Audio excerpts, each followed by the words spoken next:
政府下午舉行記者會，公布宏福苑火災去年11月發生，受影響7座大廈不包括宏致各居民上樓執拾個人物品的安排。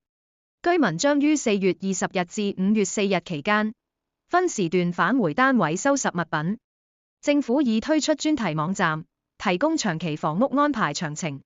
相關獨立調查委員會繼續舉行聽證會，居民繼續作供。3928BB 治安與執法。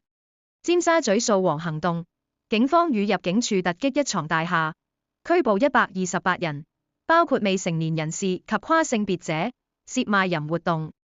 深水埗持刀案，昨晚26日一名38歲男子在鴨寮街持生果刀遊蕩，途人未有即時反應，警方接報後拘捕他，控以藏有攻擊性武器。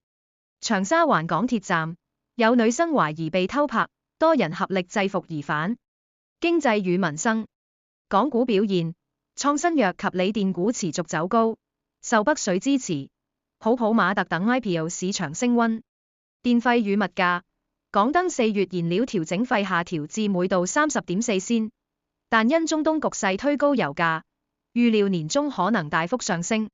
業界估計廁紙零售價短期內或加約1成，糧油罐頭來貨價亦可能升5%至10%。樓市，發展商繼續推盤測試市場，今年至今新盤銷售量按年增加。其他本地新聞，新皇崗口岸大樓基本完工，正安裝設施，開通時間表待兩地商討。港鐵公司宣布第2年維持車費不變。有報道指香港國際機場及邊境執法相關新措施，涉及手機解鎖等安全